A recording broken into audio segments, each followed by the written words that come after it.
मेरा नाम है Saurabh Bhatt, third mate of foreign going ship and tattoo apprentice at क्वालबुक टैटू स्टूडियो चंडीगढ़। मैं हूं आपका सलाहकार हिंदी में। ये है शिपिंग कंपनी रिव्यू सीरीज। आज चर्चा करेंगे ग्लोबल टैंकर्स की।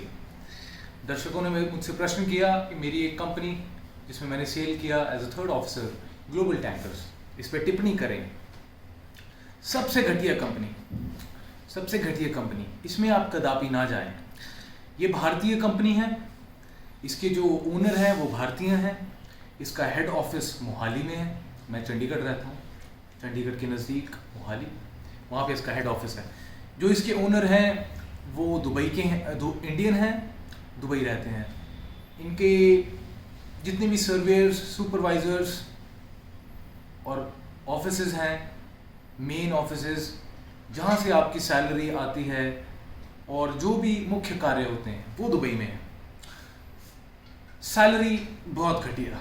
मैं एज अ थर्ड ऑफिसर गया था, मेरी सैलरी थी $600। याद रखिए, मैंने आपको बताया था मेरे पिछले चलचित्र में कि मैं एज अ डेक कैडेट गया था। एज अ डेक कैडेट मैंने करियर की शुरुआत की एंग्लो ईस्टर्न में। अब एंग्लो ईस्टर्न है, पहले यूनिवैन था। उस समय डेक कैडेट की सैलरी थी $500 और मैं थर्ड ऑफिसर गया ग्लोबल टैंकर्स में, $600। इतनी बुरी हालत है इस कंपनी की। पैसे डॉलर्स में भी नहीं मिलते हैं, डॉलर्स में कॉन्ट्रैक्ट में लिखा होता है ताकि आपको निर्णय लेने में आसानी हो, क्योंकि हर एक कंपनी या तो इंडियन रुपीस में आपको देती है पैसे या यूएस डॉलर्स में। आपको देखने में आसानी हो, सोचने में आसानी हो, इसलिए कॉन्ट्रैक्ट में डॉलर्स लिखते हैं। पैसे आपको आते हैं दुबई की करेंसी में, AED। ट्रांजैक्शन की बहुत लेट होती है।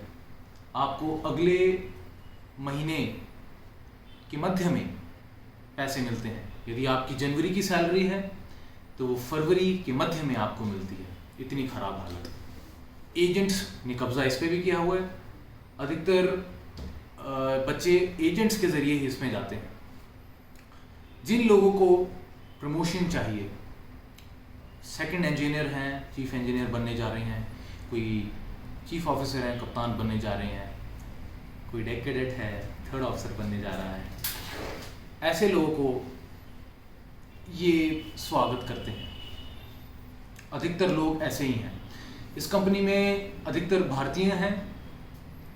एक बार जब एक ही जहाज़ है जिसपे बर्मीज थे, जिस जहाज़ पे मैं गया था उसमें बर्मीज चीफ ऑफिसर थे।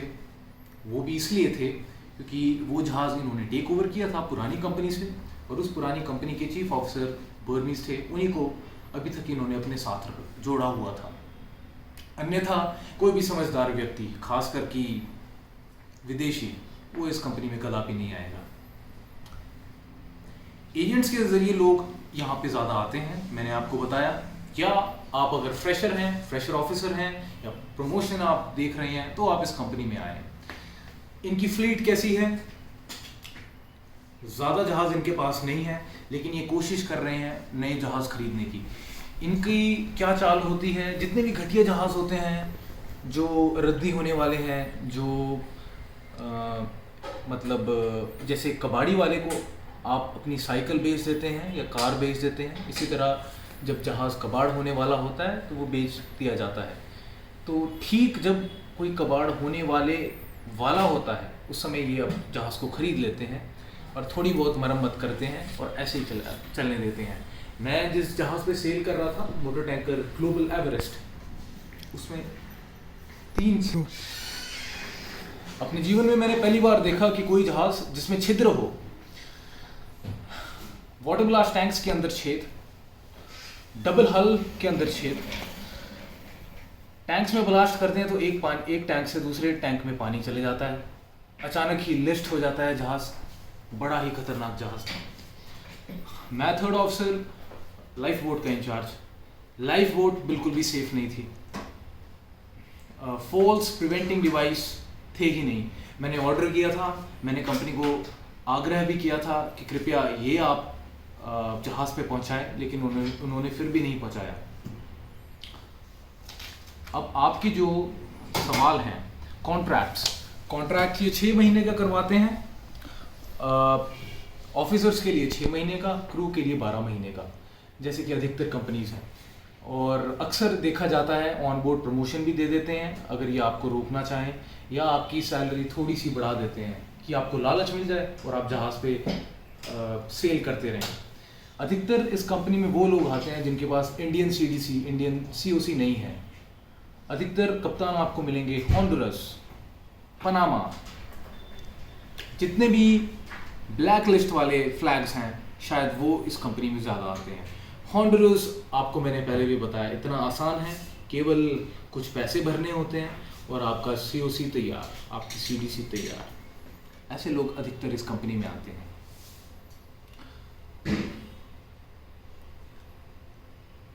आपने पूछा क्या समय पे रिलीव होता है, टाइमली रिलीफ टाइमली हो जाता है और कई बार थोड़ा सा लड़ना पड़ता है। मेरा रिलीफ कैसे हुआ मैं आपको बताता हूँ। मेरे जहाज़ पे अधिकतर मैं तो फ्री में गया था क्योंकि मुझे प्रमोशन चाहिए थी, इन्होंने मुझे फ्री में ले लिया, मैंने पैसे नहीं दिए। बाकी जो क्रू था वो एजेंट्स को पैसे देकर आया था। अब एक उपद्रव शिप में मचा।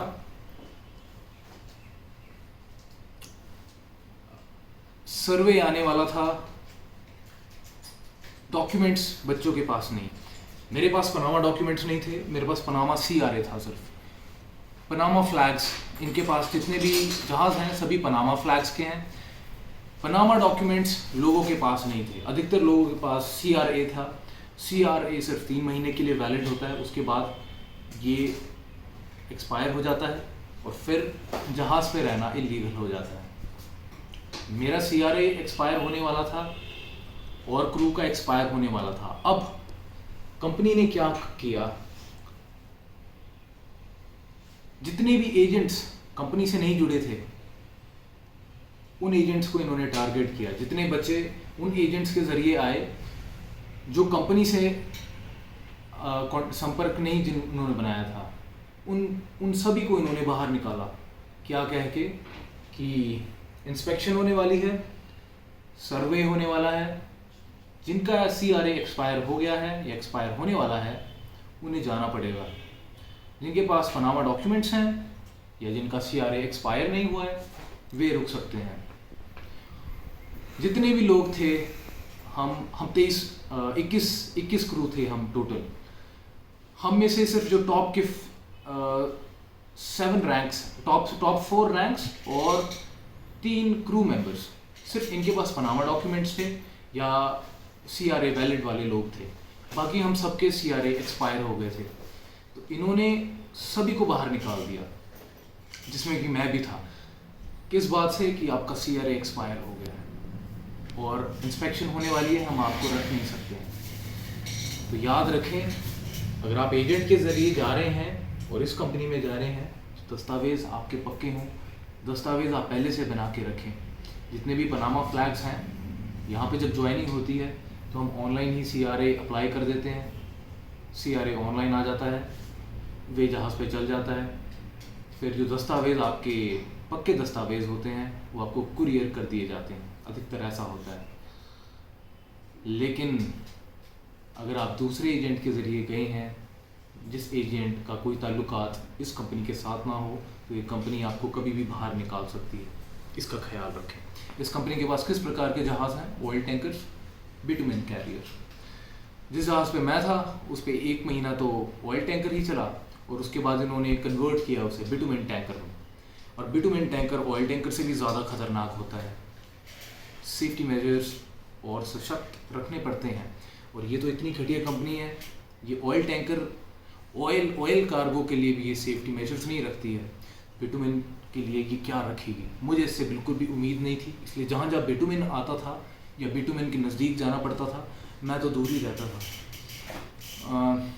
क्रू ऐसा नहीं कर सकता, मैं तो ऑफिसर था, मैं नहीं भी जाता था। लेकिन मशीनों के पास क्रू को भी जाना पड़ता, हैंडल क्रू को भी करना पड़ता। इसी प्रकार से 2 क्रू मेंबर से जिनका हाथ जल गया था क्योंकि बिटुमेन अचानक से ओवरफ्लो हो गया था। किसी कारण मशीन में कुछ खराबी आ गई थी। ये खराबियाँ आती क्यों है, मशीन आती क्यों है जहाज़ पे? क्योंकि या तो देखभाल नहीं हो रही है मशीन की, या जो मशीनरी है कोई सस्ते वाली है, और ये दोनों ही चीज़ें होती हैं इस कंपनी में। आपने मुझसे पूछा है वर्किंग आवर्स बिल्कुल भी सही नहीं है। एमएलसी की कोई कंप्लायंस ये कंपनी फॉलो नहीं करती है। मैं जिस जहाज़ पे था कम से कम 18 से 20 घंटे काम किया जाता था, ख़ास तौर पे इसलिए क्योंकि सर्वे आने वाला था और उन्होंने टेक ओवर किया था, ये किसी दूसरे जहाज़ को टेक ओवर किया था और सर्वे आने वाला था। पहला सर्वे था, काम बहुत ज़्यादा था, केवल 21 आदमी थे हम, तो 18 घंटे तो सामान्य बात थी। एक समय ऐसा आया था, ड्राई डॉक पे हम गए थे, उस समय लाइफ बोट की भी मरम्मत हो रही थी, मैं लाइफ बोट का इंचार्ज, मैं उस समय बहुत दुखी हुआ था। कम से कम 3 दिन मैं कुछ 6 घंटे ही सो पाया। 3 दिन मतलब 3 दिन में टोटल कितने घंटे होते हैं, उसमें मैं कम से कम 6 से 10 घंटे ही सो पाया हूँगा। इतनी ख़राब हालत हो गई थी। तो ये बहुत ख़राब कंपनी है। ये मुझे दोबारा बुला रही थी, मैंने इनको दूर से ही नमस्कार कर दिया, और यही सलाह मैं आपको भी देता हूँ। आपने पूछा खाना कैसा है, खाना बहुत घटिया है। इसमें उन चीफ कुक एक ही चीफ कुक होता है, उसके साथ जनरल स्टूवर्ड कोई भी नहीं होता। तो खाना बनाने के लिए पहले ही उस पर प्रेशर इतना ज़्यादा,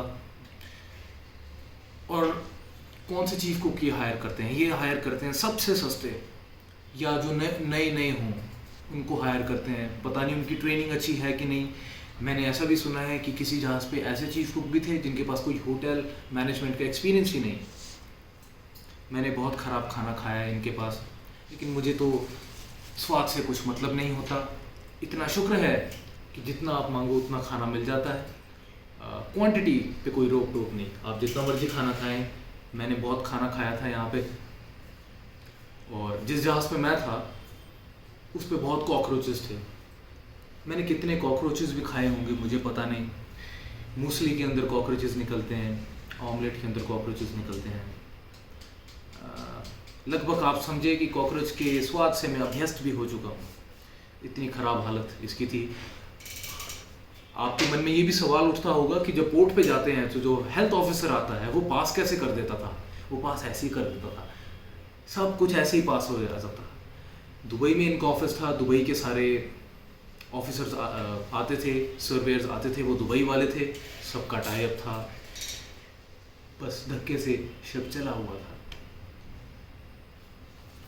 और आपने पूछा है पार्टी ऑन बोर्ड। देखिए ये सबसे घटिया कंपनी है। छोटी मोटी कंपनीज में पार्टीज नहीं होती हैं। जो आप साप्ताहिक पार्टी शायद आप पूछना चाहते हैं मुझसे, ये बड़ी कंपनीज में होता है, जैसे एंग्लो ईस्ट है।